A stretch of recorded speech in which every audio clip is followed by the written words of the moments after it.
ಗರ್ಭಿಣಿಯರ ಆರೈಕೆ. ಆರೈಕೆ ಎಂಬತಕ್ಕಂಥ ಒಂದು ಪದ ಕನ್ನಡದಲ್ಲಿ ಅದನ್ನು ಕೇಳಿದರೆ ಬಹಳಷ್ಟು ಸಂತೋಷ ಆಗುತ್ತದೆ. ಇಂಗ್ಲೀಷ್ನಲ್ಲಿ ಆ್ಯಂಟಿನೇಟಲ್ ಕೇರ್ ಎಂಬತಕ್ಕಂಥ ಪದವನ್ನು ಉಪಯೋಗಿಸ್ತೇವೆ. ಕೇರ್ ಅಂತಂದರೆ ಸೇವೆ. ಆದರೆ ಕನ್ನಡದಲ್ಲಿ ಗರ್ಭಿಣಿಯರ ಆರೈಕೆ, ತಾಯಿಯಿಂದ ಮಗಳ ಆರೈಕೆ, ಗಂಡನ ಆರೈಕೆ, ತಂಗಿಯ ಆರೈಕೆ, ಇದಕ್ಕೆ ಒಂದು ಸೇವೆ ಅನ್ನೋದಕ್ಕಿಂತ ಹೆಚ್ಚಾಗಿ ಸೇವಾ ಮನೋಭಾವಕ್ಕಿಂತ ಹೆಚ್ಚು ಅರ್ಥವನ್ನು ಕಲ್ಪಿಸಲಾಗಿದೆ. ಗರ್ಭಿಣಿಯರು, ಈಗ ಯಾವುದೇ ಒಂದು ಮಹಿಳೆ 15ರಿಂದ 45 ವಯಸ್ಸಿನ ಮಹಿಳೆ ಪ್ರತಿ ತಿಂಗಳು ಋತುಸ್ರಾವ ಆಗ್ತಾ ಇರತಕ್ಕಂಥ ಒಬ್ಬ ಮಹಿಳೆ ಋತುಸ್ರಾವ ಆಗಲಿಲ್ಲ ಅಂದರೆ ಗರ್ಭಿಣಿ ಇರಬಹುದು ಎಂದು ನಾವು ವೈದ್ಯರು ಪರೀಕ್ಷೆ ಮಾಡುತ್ತಾರೆ. ಆದರೆ ನಮ್ಮ ದೇಶದಲ್ಲಿ 70% ಭಾಗ ಹಳ್ಳಿನಲ್ಲಿ ವಾಸ ಮಾಡ್ತಿದ್ದಾರೆ.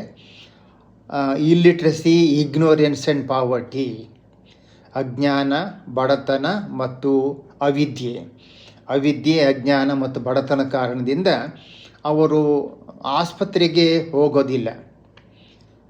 ಪ್ರಾಥಮಿಕ ಆರೋಗ್ಯ ಕೇಂದ್ರ, ಪ್ರೈಮರಿ ಹೆಲ್ತ್ ಸೆಂಟರ್ ಪ್ರತಿ 25,000 ಜನಸಂಖ್ಯೆಗೆ ಒಂದು ಪ್ರಾಥಮಿಕ ಆರೋಗ್ಯ ಕೇಂದ್ರ ಇದೆ. 5,000 ಜನಸಂಖ್ಯೆಗೆ ಒಬ್ಬ ಮಹಿಳಾ ಆರೋಗ್ಯ ಕಾರ್ಯಕರ್ತೆ ಇದ್ದಾಳೆ. ಅವಳು ಮನೆಗೆ ಭೇಟಿ ಮಾಡಿ, ಮನೆಯಲ್ಲಿ ಯಾರಾದರೂ ಗರ್ಭಿಣಿ ತಾಯಿ ಇದ್ದರೆ ಮನೆಯಲ್ಲೇ ಪರೀಕ್ಷೆ ಮಾಡಿ ಸೂಕ್ತ ಸಲಹೆಯನ್ನು ಕೊಡ್ತಾಳೆ.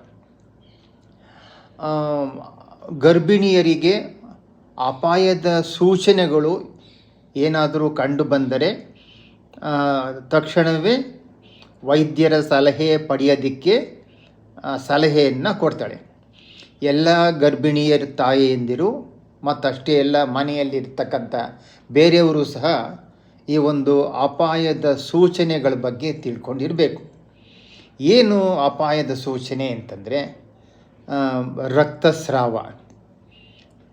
ಈಗ ಪೀರಿಯಡ್ಸ್ ಆಗ್ತಾ ಇಲ್ಲ, ಗರ್ಭಿಣಿ ಇದ್ದಕ್ಕಿದ್ದಾಗೇ ರಕ್ತಸ್ರಾವ ಆಯಿತು ಅಂತಂದರೆ ಅದು ಅಬಾರ್ಷನ್ ಸೂಚನೆಯನ್ನು ತೋರಿಸುತ್ತೆ. ತಕ್ಷಣವೇ ವೈದ್ಯರ ಸಲಹೆಯನ್ನು ಪಡಿಬೇಕು.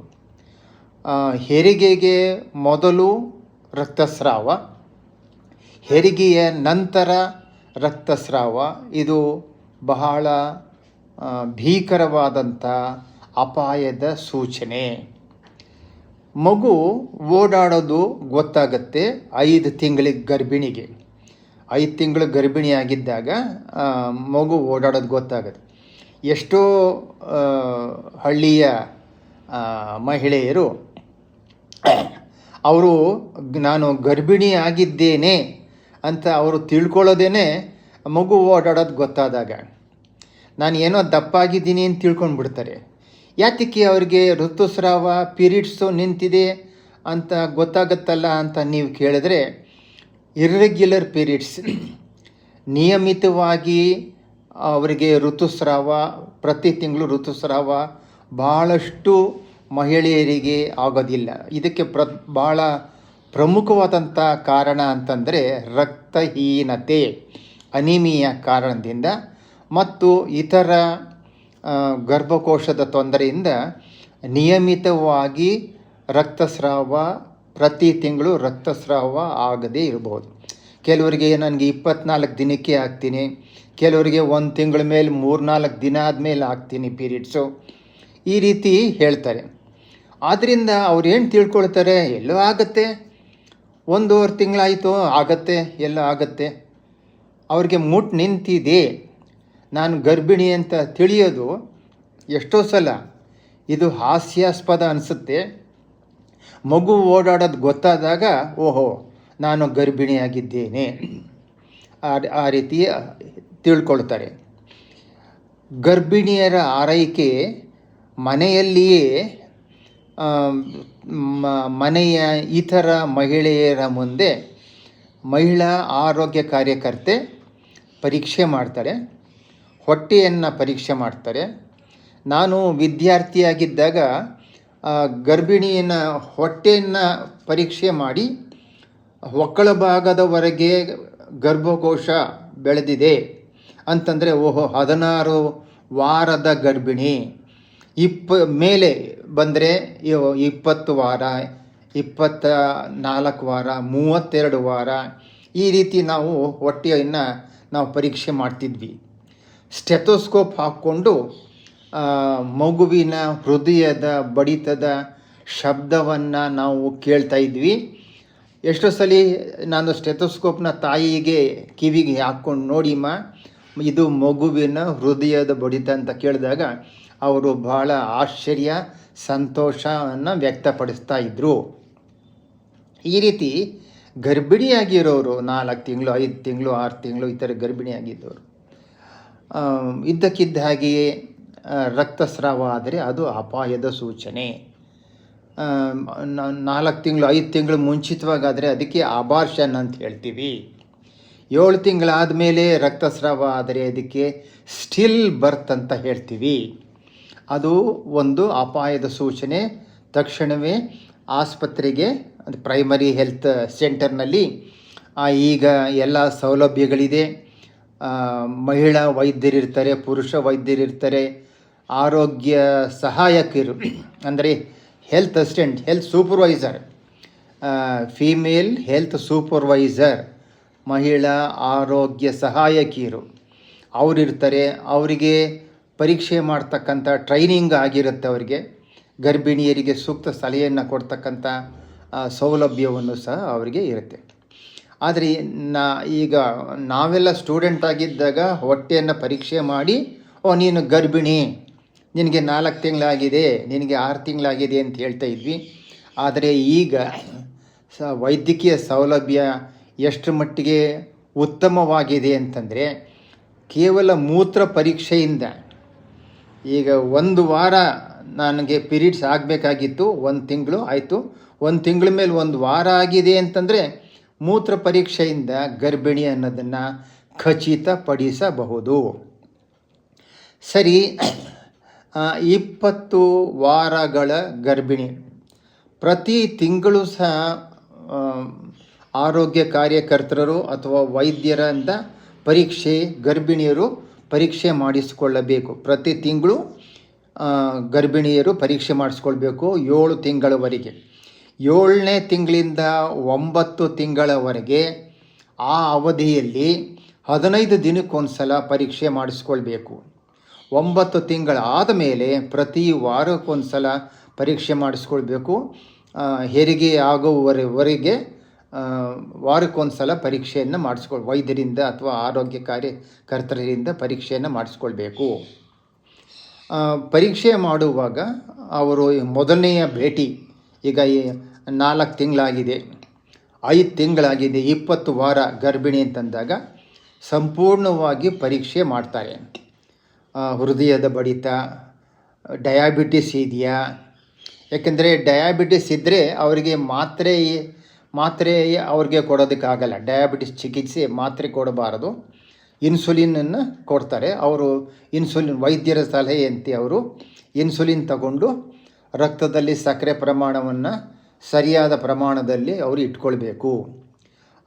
ಹೃದಯದ ತೊಂದರೆ, ಮೂತ್ರಪಿಂಡದ ಅಂದರೆ ಕಿಡ್ನಿ ಪ್ರಾಬ್ಲಮ್ಮು, ಬೇರೆ ಇನ್ನೇನಾದರೂ ತೊಂದರೆ ಇದೆಯಾ ಅನ್ನೋದನ್ನು ಮೂತ್ರ ಪರೀಕ್ಷೆ ಮಾಡ್ತಾರೆ. ನಂತರ ವೈದ್ಯರಿಂದ 1 ಸಲ ಪರೀಕ್ಷೆ ಮಾಡಿಸಿ ಅಂತ ಹೇಳ್ತಾರೆ. ಹೀಗೆ 20ನೇ ವಾರ ಆದಾಗ ನಂತರ ಆಕೆ ಪ್ರತಿ ತಿಂಗಳು ಪರೀಕ್ಷೆ ಮಾಡ್ತಿದ್ದಾಗ ರಕ್ತದ ಕೊರತೆ ಅಂದರೆ ಅನೀಮಿಯಾ ಇದು ಸರ್ವೇ ಸಾಮಾನ್ಯ ಅಂತ ನಾನು ಆಗಲೇ ಹೇಳಿದೆ. ಆದ್ದರಿಂದ 3 ತಿಂಗಳಾದ ಮೇಲೆ ಅಂದರೆ ಗರ್ಭಿಣಿ 3 ತಿಂಗಳಿಗೆ ಮುಂಚಿತವಾಗಿ ಕಬ್ಬಿಣ ಮತ್ತು ಫೋಲಿಕ್ ಆಮ್ಲದ ಮಾತ್ರೆಯನ್ನು ಕೊಟ್ಟರೆ ಅವರಿಗೆ ಹೊಟ್ಟೆ ಉರಿ, ಎದೆ ಉರಿ ಮತ್ತು ವಾಂತಿ ಆಗುತ್ತೆ. ಸಾಮಾನ್ಯವಾಗಿ ಎಷ್ಟೋ ಜನ ಮಹಿಳೆಯರು ಅವರಿಗೆ ಸ್ವಲ್ಪ ತಲೆ ಸುತ್ತು, ವಾಂತಿ ಈ ರೀತಿ ಆದಾಗ ಒಂದು ರೀತಿ ಸ್ತನದ ಬೆಳವಣಿಗೆ ಇವುಗಳಿಂದ ನಾನು ಗರ್ಭಿಣಿಯಾಗಿದ್ದೇನೆ ಅಂತ ತಿಳ್ಕೊಳ್ತಾರೆ. ಅವರಿಗೆ 3 ತಿಂಗಳು ನಂತರ ಆ ಚಿಹ್ನೆಗಳು, ಅದಕ್ಕೆ pica of pregnancy, PICA, pica of pregnancy ಅಂತ ಹೇಳ್ತಾರೆ. ಅವರು ಮಾವಿನಕಾಯಿ ತಿನ್ನಬೇಕು ಅನ್ನೋದು ಅಥವಾ ಏನೋ ಮಣ್ಣು ತಿನ್ನೋದು ಈ ಥರ ಎಲ್ಲ ಮಾಡ್ತಾರೆ.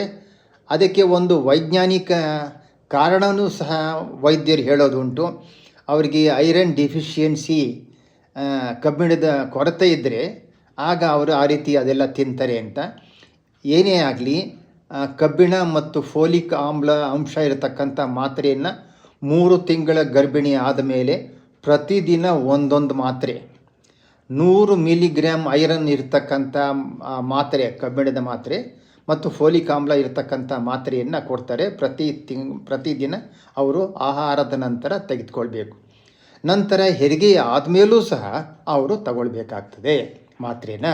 3 ತಿಂಗಳು ಮಗುವಿಗೆ 3 ತಿಂಗಳು, ಹೆರಿಗೆ ಆದಮೇಲೆ 3 ತಿಂಗಳವರೆಗೆ ಅವರು ತಗೊಳ್ಬೇಕಾಗ್ತದೆ. ಇದು ಗರ್ಭಿಣಿಯರ ಒಂದು ಆಹಾರನೂ ಅಷ್ಟೇ. ಸೊಪ್ಪು ತರಕಾರಿ ಚೆನ್ನಾಗಿ ತಿನ್ನಬೇಕು. ಅವರಿಗೆ ಮಲಬದ್ಧತೆ ಆಗಬಾರ್ದು. ಅಪಾಯದ ಸೂಚನೆ ನಾನು ಹೇಳ್ತಾ ಇದ್ದೆ. ಯಾಕೋ ಮಗು ಓಡಾಡ್ತಾ ಇಲ್ಲ, ಚೆನ್ನಾಗಿ ಓಡಾಡೋದು ಗೊತ್ತಾಗ್ತಿತ್ತು. 5 ತಿಂಗಳು ಗರ್ಭಿಣಿಯಾಗಿದ್ದಾಗ ಮಗುವಿನ ಚಲನೆ ಪ್ರಾರಂಭ ಆಗುತ್ತೆ ಅಂತ ಹೇಳಿದೆ. ಯಾಕೋ ಬೆಳಗ್ಗೆಯಿಂದ ಮಗು ಓಡಾಡೋದು ಗೊತ್ತಾಗ್ತಾ ಇಲ್ಲ ಅಂತಂದರೆ ಆಗ ಅವರು ತಕ್ಷಣವೇ ವೈದ್ಯರ ಸಲಹೆಯನ್ನು ಪಡಿಬೇಕು. ಕಾಲು ಊತ ಇದೆ, ಒಂದು ರೀತಿ ಯಾಕೋ ಪ್ರಜ್ಞೆ ತಪ್ಪಿತು, ತಲೆ ವಿಪರೀತ ಸಿಡಿತಾ ಇದೆ, ಈ ರೀತಿ ತೊಂದರೆಗಳು ಎಕ್ಲಾಂಪ್ಸಿಯಾ, ECLIMPIA, ಎಕ್ಲಾಂಪ್ಸಿಯಾ ಅನ್ನೋದನ್ನು ತೋರಿಸುತ್ತೆ. ಅದು ಸಹ ಒಂದು ಅಪಾಯದ ಒಂದು ಸೂಚನೆ ಅದು. ಆದ್ದರಿಂದ ನಿಯಮಿತವಾಗಿ ರಕ್ತದ ಮೂತ್ರ ಪರೀಕ್ಷೆ ಮತ್ತು ರಕ್ತದಲ್ಲಿ ಹೀಮೋಗ್ಲೋಬಿನ್ ಅಂಶ, ಅನಿಮಿಯಾ ಇದೆಯಾ ಅನ್ನೋದ್ರ ಬಗ್ಗೆ, ಮತ್ತು ಮೂತ್ರ ಪರೀಕ್ಷೆ ಅಂತ ಹೇಳಿದೆ ನಾನು ಆಗಲೇ. ಮೂತ್ರ ಪರೀಕ್ಷೆ ಮಾಡಬೇಕು, ರಕ್ತ ಪರೀಕ್ಷೆ ಮಾಡಬೇಕು. ಮೂತ್ರಪಿಂಡದ ತೊಂದರೆ ಏನಾದರೂ ಇದೆಯಾ, ಹೃದಯದ ತೊಂದರೆ ಏನಾದರೂ ಇದೆಯಾ, ಆ ರೀತಿ ಇದ್ದರೆ ಆಗ ರಕ್ತಸ್ರಾವ ಏನಾದರೂ ಆಗ್ತಾ ಇದೆಯಾ, ಇವೆಲ್ಲ ಅಂಶಗಳನ್ನು ಅವರು ಗಮನಿಸಿ. ಸರಿ, ಹೆರಿಗೆ ಎಲ್ಲಿ ಮಾಡಿಸ್ಕೊಳ್ಬೇಕು? ಭಾಳಷ್ಟು ಮಹಿಳೆಯರು ಹಳ್ಳಿನಲ್ಲಿ ಮನೆಯಲ್ಲೇ ಹೆರಿಗೆ ಮಾಡಿಸ್ಕೊಳ್ತಾರೆ. ಹೆರಿಗೆ ಎಲ್ಲಾಯ್ತಮ್ಮ ಅಂದರೆ ಮನೆಯಲ್ಲೇ ಐತೆ. ಯಾರು ಹೆರಿಗೆ ಮಾಡಿದ್ರು ಅದೇ ಮೂಲೆ ಮನೆ ಅಜ್ಜಿ, ದಾದಿಯರು, ಟ್ರೆಡಿಷನಲ್ ಬರ್ತ್ ಅಟೆಂಡೆಂಟ್, ಹಳ್ಳಿಯಲ್ಲಿರ್ತಕ್ಕಂಥ ದಾದಿಯರು ಎಷ್ಟೋ ವರ್ಷಗಳಿಂದ, ಎಷ್ಟೋ ದಶಕಗಳಿಂದ ಅವರು ಹಳ್ಳಿನಲ್ಲಿ ಹೆರಿಗೆ ಮಾಡೋದು. ಅದರಿಂದ ಅವರು ಎಷ್ಟೋ ಸಲ ವೈದ್ಯರ ಸಲಹೆಯನ್ನು ಸಹ ಪಡೋದಿಲ್ಲ. ದೊಡ್ಡ ಗೊಲ್ಲರಹಟ್ಟಿ ಅಲ್ಲಿ ನಾನು ಒಂದು ಅಧ್ಯಯನ ಮಾಡಿದ್ದೇನೆ. ಅವರು ಆಸ್ಪತ್ರೆಗೆ ಹೋಗಲ್ಲ, ಮನೆಯಲ್ಲೇ ಅವರು ಹೆರಿಗೆ ಸಮಯದಲ್ಲಿ ಗಂಡ ಕರ್ಕೊಂಡೋಗ್ಬಿಟ್ಟು ಹೊಲದಲ್ಲಿ ಬಿಟ್ಬಿಡ್ತಿದ್ದ.